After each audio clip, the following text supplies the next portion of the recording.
من يهده الله فلا مضل له ومن يضلل فلا هادي له وأشهد أن لا إله إلا الله وحده لا شريك له وأشهد أن سيدنا ونبينا ومولانا محمدا عبده ورسوله صلى الله تعالى عليه وعلى آله وأصحابه وأزواجه وبارك وسلم تسليما كثيرا كثيرا.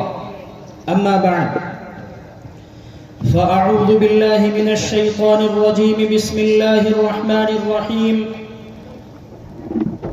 شهر رمضان الذي أنزل فيه القرآن هدى للناس وبينات من الهدى والفرقان. اسٹیج پر رونق افروز حضرات علماء کرام، عزیزوں بزرگوں، اصل خطاب باہر سے آنے والے مہمانوں کا ہوگا.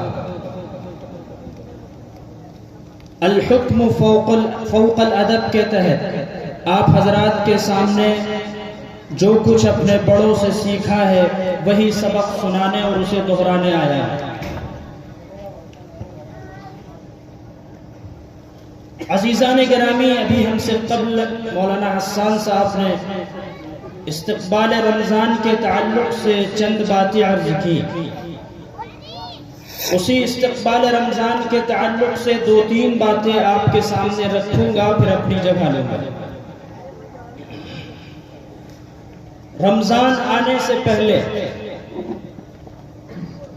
آقا صلی اللہ علیہ وسلم حضرات صحابہ اکرام رضوان اللہ علیہم اجمعین کو جمع کر کے رمضان کی فضیلت اور اس کی اہمیت بتاتے تھے.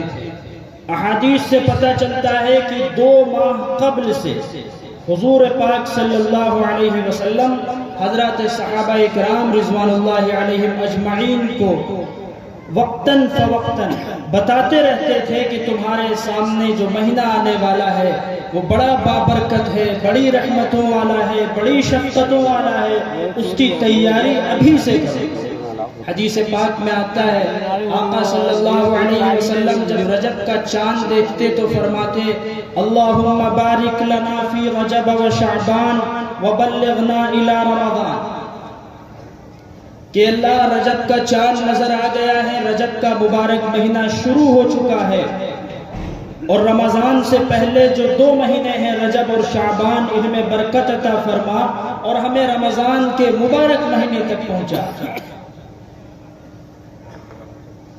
کتابوں میں ملتا ہے، روحانی تربیت سے متعلق آپ حضرات نے سنا، کتابوں میں ملتا ہے کہ رمضان کے شروع ہونے سے پہلے حضرات صحابہ کا معمول کیا تھا. اس کی طرف تھوڑا سا توجہ دلاؤں گا حضرات. ہمارے یہاں جن حضرات کے ذمہ زکوٰۃ ہے وہ زکوٰۃ نکالتے ہیں رمضان کے آخر میں،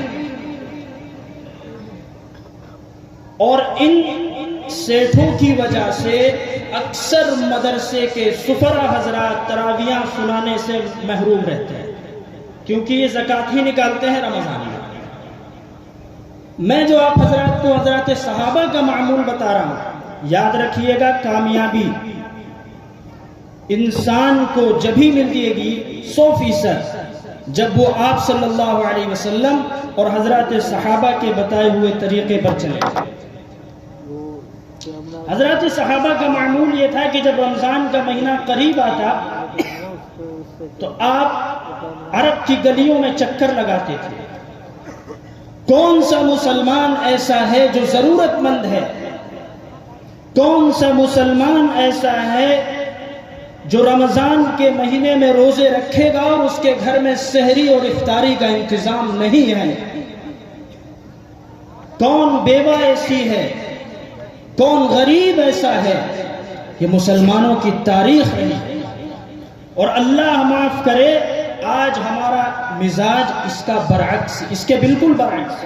ہم یہ چاہتے ہیں غریب ہماری دہلیز پر چل کر کے آئے، ہمیں اس کے دروازے پر نہ جانا پڑے. مسلمانوں یہ ہماری تاریخ نہیں ہے. مسلمانوں میں اگر وقت کا خلیفہ بھی ہے تو غریب کے دروازے پر کنڈی کھٹکھٹا کر اس کی ضرورت پوچھتا ہے اور اس کی ضرورت کو پورا کرتا ہے. اور جب تک ہم نے یہ کیا، اس دنیا میں راج کیا، اور جس دن ہم نے غریبوں کی عزت کرنا، ان کا اکرام کرنا چھوڑ دیا، اللہ نے ہمیں غلام بنا دیا. مذہب اسلام یہ سکھاتا ہے کہ ہر ضرورت مند کا اکرام کرو. اللہ نے آپ کو دیا ہے تو احسان مانو اس غریب کا جو آپ کی رقم قبول کر رہا ہے اور آپ کو اس لائق سمجھ رہا ہے. رمضان شروع ہونے سے پہلے ہمارے محلے کے، ہماری بستی کے ہر غریب کی ضرورت کو پورا کرنا اللہ نے جن کو مال دیا ہے ان کی ذمہ داری ہے، ان پر فرض ہے. وہ احسان نہیں کر رہے ہیں، وہ اپنا فرض ادا کر رہے ہیں. جب کسی غریب کی دہلیز پر جاؤ اور جا کر اس کی ضرورت کو پورا کرو تو یہ کہو کہ آپ کا احسان ہے، آپ نے ہماری دولت کو قبول کر لیا. اگر عزیز و بزرگوں کوئی لینے والا نہ ملے تو اپنی زکوٰۃ اور اپنا مال کہاں لے کر پھرو گے؟ تو رمضان سے پہلے حضرات صحابہ کا یہ معمول تھا، ہم بھی اس کی نقل کریں. ہماری بستی میں، ہمارے محلے میں، ہمارے علاقے میں کوئی بھی آدمی ایسا نہ بچا. دوسری اہم بات، رمضان کا مہینہ شروع ہوتا ہے، ہم مرد حضرات روزہ رکھتے ہیں، مسجد کی اے سی میں لیٹے ہوں گے، اپنے آفس کی اے سی میں لیٹے ہوں گے، گھر میں کولر چلا کے لیٹے ہوں گے، اور فون اٹھا کر اپنی بیوی کو لگائیں گے اور کہیں گے سنو افطار میں آج فلا فلا فلا فلا فلا آئٹم ہونا چاہیے. جیسے بیوی نہیں نوکرانی ہے، غلام ہے، روزہ اس نے بھی رکھا ہوا ہے. ذرا تم بھی روزہ رکھ کر کے 4 گھنٹے 5 گھنٹے دھوپ میں کھڑے ہو کر کے دکھاؤ. روزہ رکھ کر کے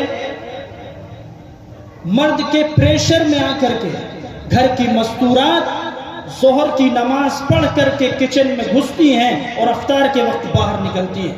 اے ظالموں، کیا منہ دکھاؤ گے اللہ کے سامنے؟ کیوں ظلم کر رہے ہیں ان کے اوپر؟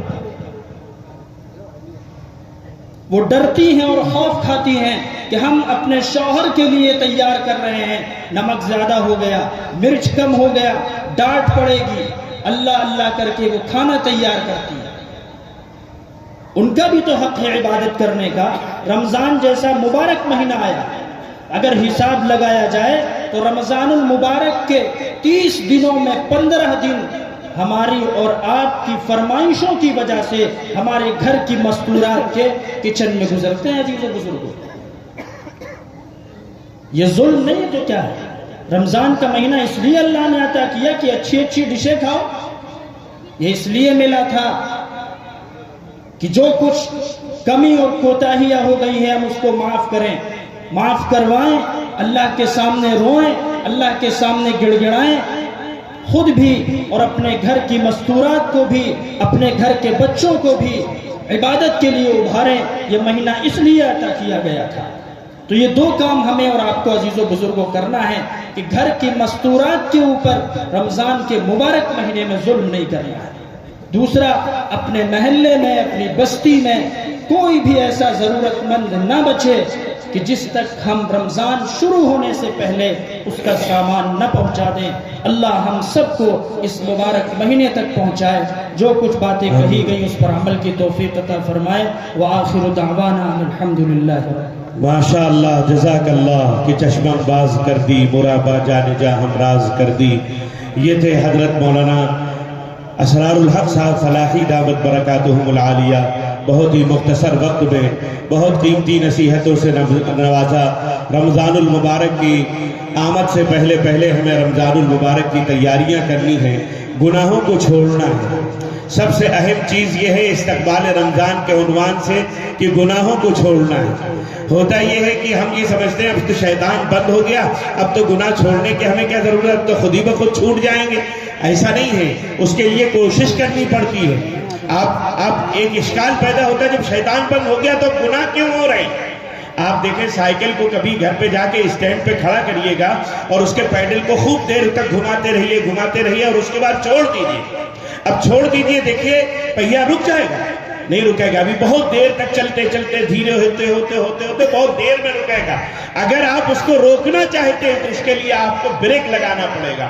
اسی طریقے شیطان تو بند ہو گیا، لیکن اس نے جو ہمارے گناہوں کا پہیہ گھمایا ہے سال بھر تک، اب اس کو روکنے کے لیے ہمیں بریک لگانا پڑے گا. اپنی اندر کی جو ایک اسٹیمنا آدمی کو دی گئی ہے، اپنی طاقت دی گئی ہے، جو ول پاور عطا کیا ہے اللہ نے، اس کو استعمال کر کے ہمیں گناہوں کو چھوڑنا ہے.